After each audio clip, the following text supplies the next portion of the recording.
जोहार एवरीवन, स्वागत है आप सभी का आपके अपने यूट्यूब चैनल रामगढ़ एडुकेयर में। प्रोविजनल वैकेंट सीट मैट्रिक्स जारी कर दिया गया है बीएड एमएड बीपीएड 2026 के दूसरे राउंड के ऑनलाइन काउंसलिंग के लिए। तो काउंसलिंग ऑनलाइन होता है, आप खुद अपने से कर सकते हैं अपने मोबाइल फ़ोन से। सिंपल सी प्रक्रिया है जिसके ऊपर हमने वीडियोस बनाई हुई है। फिर भी कोई डाउट है, संदेह है तो आप लोग कमेंट सेक्शन में लिख सकते हैं। सीटें जो हैं 80% सीटें जो हैं अभी खाली हैं, तो आपको जल्दीबाजी नहीं करना है और आगे की काउंसलिंग में भी सीटें जो है लगातार खाली रहेंगी। तो जिनका बहुत अधिक सीएमएल रैंक है, घबराना नहीं है। इस वीडियो में कटअप डिस्कस करने वाले हैं।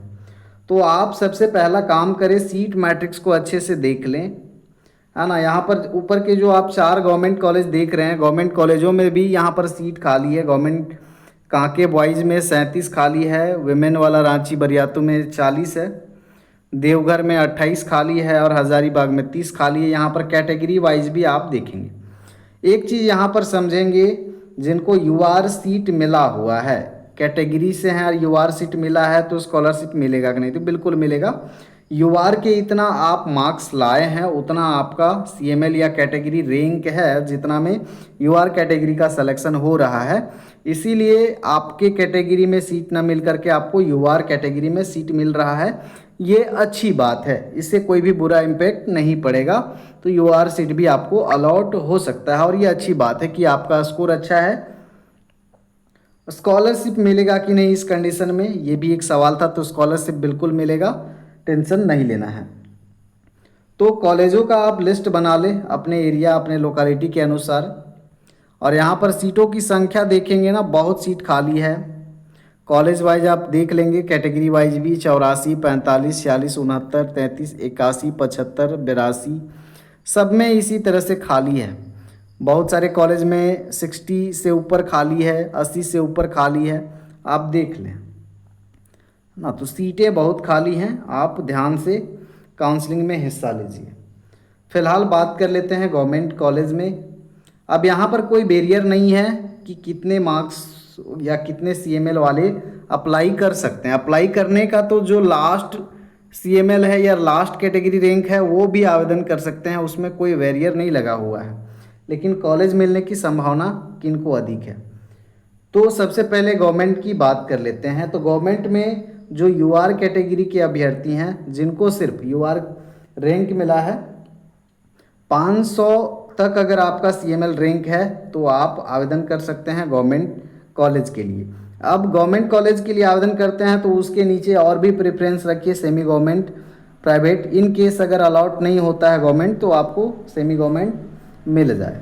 तो 500 सीएमएल रैंक तक मैक्सिमम चांस है, 550 तक भी आप ट्रायल ले सकते हैं। BC1 और BC2 गवर्नमेंट के लिए बात कर रहे हैं। BC1 और BC2 कैटेगरी के हैं। 550 तक अगर आपका सीएमएल रैंक है और कैटेगरी रैंक भी है तो आप गवर्नमेंट कॉलेज प्रेफरेंस में रख सकते हैं, टॉप में 1 2 3 4 में।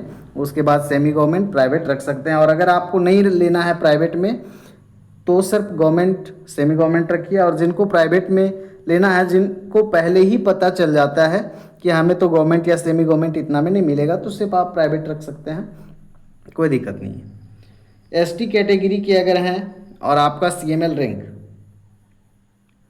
1200 तक है तो गवर्नमेंट कॉलेज मिल सकता है, दूसरे राउंड में आवेदन कर सकते हैं। एससी कैटेगरी के हैं तो यहाँ भी 1100 1200 के बीच में अगर आपका सीएमएल रैंक एग्जिस्ट करता है तो गवर्नमेंट आप रख सकते हैं।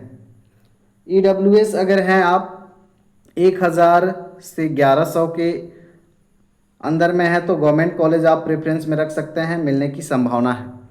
सेमी गवर्नमेंट किनको मिल सकता है ये संभावना मैं बता रहा हूँ। अब यहाँ पर लॉटरी जैसा चलता है कि इस कॉलेज में कितने काउंसलिंग में चॉइस फिल किया जा रहा है, ये समझना या एग्जैक्ट जान पाना असंभव है। तो ये संभावना जो बनती है वो मैं बता रहा हूँ। सेमी गवर्नमेंट कॉलेज के लिए जो यूआर कैटेगरी हैं 2500 से नीचे अगर सीएमएल रैंक है तो सेमी गवर्नमेंट आप प्रेफरेंस में रख सकते हैं चॉइस फिल करने के टाइम में। कॉलेज अलॉट होने का संभावना ज़्यादा है। 2000 से नीचे है तो 100% संभावना है, तो 2500 तक भी आप रख सकते हैं। BC1 BC2 की बात करें तो 3000 तक अगर सीएमएल रैंक है BC1 BC2 कैटेगरी तो आपको सेमी गवर्नमेंट अलॉट होने की संभावना है। 3500 तक भी अगर CML रैंक है BC1 और BC2 तो आप ट्रायल ले सकते हैं, लेकिन 3000 से नीचे है तो ज़्यादा चांस है आपको सेमी गवर्नमेंट अलॉट हो जाए। ST कैटेगरी से हैं, सेमी गवर्नमेंट अगर आवेदन करना है तो 8000 तक अगर CML रैंक अगर है तो सेमी गवर्नमेंट के लिए आप आवेदन कर सकते हैं सेकेंड राउंड में।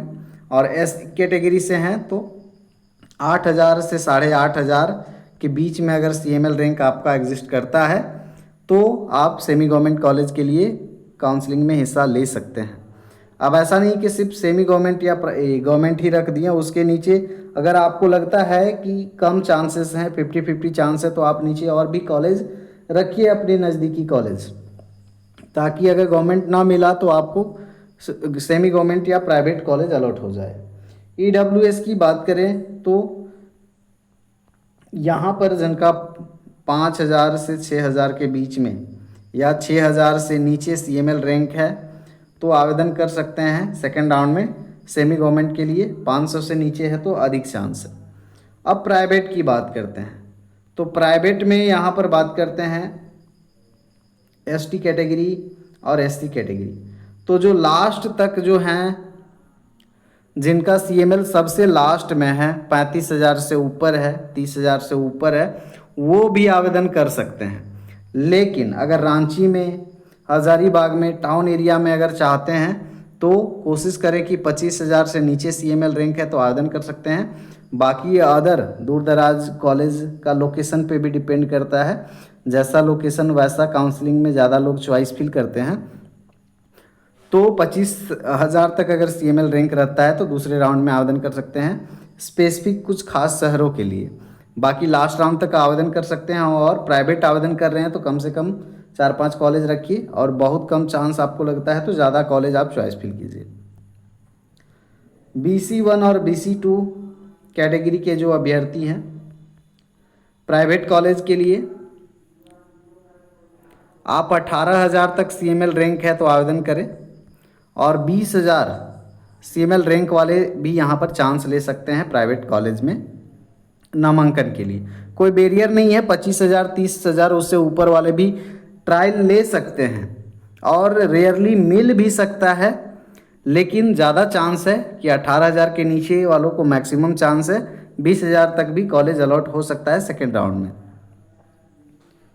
उसके बाद EWS जो हैं, EWS कैटेगरी जो हैं 30,000 तक अगर CML रैंक है तो प्राइवेट कॉलेज आपको मिल जाएगा दूसरे राउंड में। तो प्राइवेट कॉलेज में नामांकन के लिए टेंशन नहीं है, और आप बेझिझक प्राइवेट में भी ले सकते हैं, क्योंकि यहाँ से आपको 80% 90% जो है स्कॉलरशिप भी मिल जाएगा। भले अभी डिले हो रहा है सरकार के द्वारा, लेकिन 80% 90% जो आपका फीस है उसका स्कॉलरशिप मिल जाएगा ST SC और OBC कैंडिडेट को। तो UR कैटेगरी ज़्यादा फोकस करना चाहिए गवर्नमेंट सेमी गवर्नमेंट में, ताकि फीस थोड़ा सा कम लगे। और जो भी कैटेगरी हैं आप अपने घर के आसपास लें, अगर घर से ही करना है। ये B.Ed जो है बहुत बड़ा डिग्री और रेगुलर या दूसरे सिटी में रह के ज़रूरी नहीं है। अगर आपको लगता है कि 20 किलोमीटर 25 किलोमीटर हम आना जाना कर सकते हैं कॉलेज, तो घर से कीजिए, घर से बेटर होगा। घर से कीजिएगा तो जो एक्स्ट्रा खर्च है बाहर रहने का, खाने का, आने जाने का, वो जो है बच जाएगा। और बाहर रहिएगा तो आप ही को प्रॉब्लम होगा सारा मैनेजमेंट करने के लिए।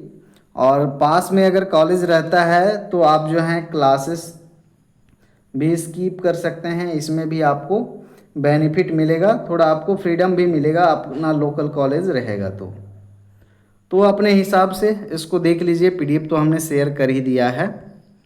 बाकी जिनका रिजल्ट अभी पेंडिंग है वो अभी वेट करें, जो अपीयरिंग वाले हैं वे लोग थोड़ा सा भी वेट कर लें। बाकी अपडेट के लिए बने रहें। कोई डाउट रहता है तो कमेंट में लिखें। धन्यवाद।